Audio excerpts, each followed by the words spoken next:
Body recomposition is more than just losing weight. It's about losing fat while retaining or building muscle.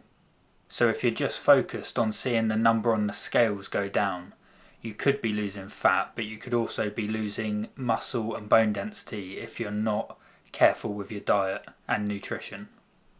So this video is going to focus on nutrition.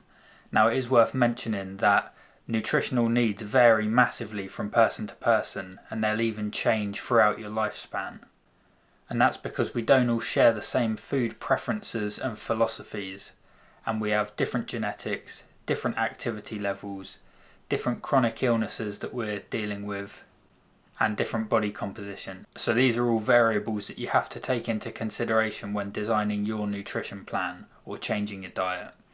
And I'll keep the principles in this video broad so that they can apply to everyone. So there are 4 principles that can be summed up in one statement. So I'll give you the statement, and that's the 4 principles, and then after that we'll go into each one. Eat real food, high in protein and fat, not too much, not too often. So principle number 1 is eat real food. Now this is real, single ingredient, minimally processed foods. So these are going to be nutrient dense, and if you compare those to hyperpalatable ultra processed foods, they're going to fill you up because they're full of nutrition and they're not just empty calories. And when you're eating real food, there's usually more volume per calories, so this is going to keep you fuller anyway. If you think about 1,000 calories from fruits, veg and meat versus 1,000 calories from pizza, donuts and Coke or lemonade or something like that, it's going to be a lot easier to get to that 1,000 calories with processed foods. And you get to eat more food when you're eating real food. And you probably find after eating processed foods, you're hungry straight away afterwards because of all the carbs, whereas you don't get that with real food. And in terms of body recomposition, if you're eating single ingredient, minimally processed foods, real foods that are high nutrition, your body isn't going to waste that nutrition storing it as body fat. It's going to use it for things like bone density, muscle mass. So you naturally are recomping your body with these real foods. And I've actually had it in the past where I'll be consistently in a calorie surplus, so I should gain weight, I should gain fat because I'm above my maintenance level, but I actually lose weight. And I think that's because the body isn't going to store nutrition as body fat, so it's still going to burn body fat while using that high quality food for building muscle. Principle number 2, high in protein and fat. So protein is important for muscle growth, and muscle growth will improve body composition, which is the goal. And as your body composition improves, more muscle increases your metabolism, so that will help you burn fat anyway. So protein is very satiating, it will fill you up, and it's quite hard to overeat. Whereas ultra processed foods like say donuts or chocolate, you can just eat that consistently until you hit about 3,000 calories. It's not that hard to overeat palatable foods. If you eat protein first, it's going to displace other foods, so you become full up on the protein and you're less likely to eat the palatable foods which are high in calories. One benefit from protein as well is of the 3 macronutrients, so fat, protein and carbs, it's got the highest thermic effect. So it takes the body the most amount of energy to process and digest it. So you're actually burning calories while eating the protein. And then fat is beneficial because as a macronutrient, it doesn't spike insulin. I thought all foods, fat, protein and carbs, spike insulin to varying degrees, but I was actually corrected in the comments on a previous video that fat doesn't spike insulin at all. So carbs spike insulin the most. Then protein spikes insulin less, and consuming fat as a macronutrient doesn't spike insulin at all.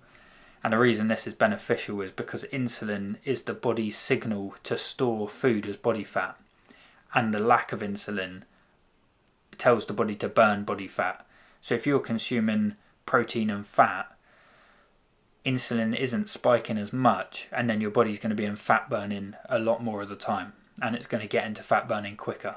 You do just have to be careful with fat because out of the 3 macronutrients, it contains the most calories per gram. So 1 gram of carb contains 4 calories, 1 gram of protein contains 4 calories, but 1 gram of fat contains 9 calories. So it's easier to consume more calories when eating fat, but it's going to spike insulin less, which will create less hunger, more satiety, and signal the body to burn body fat essentially. Principle 3, not too much.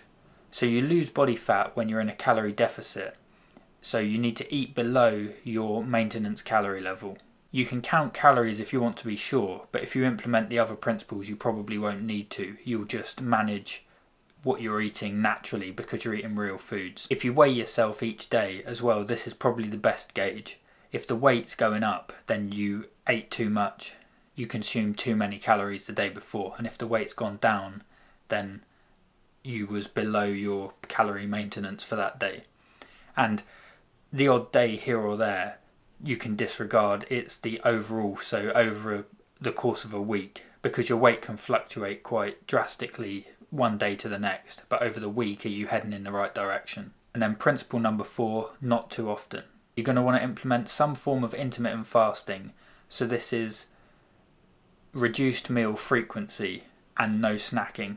This could be 3 meals a day in a 6-hour eating window. So you could have breakfast at 9 a.m, lunch at 12 o'clock midday, and then dinner at 3 p.m. And then the rest is fasting, no snacks in between.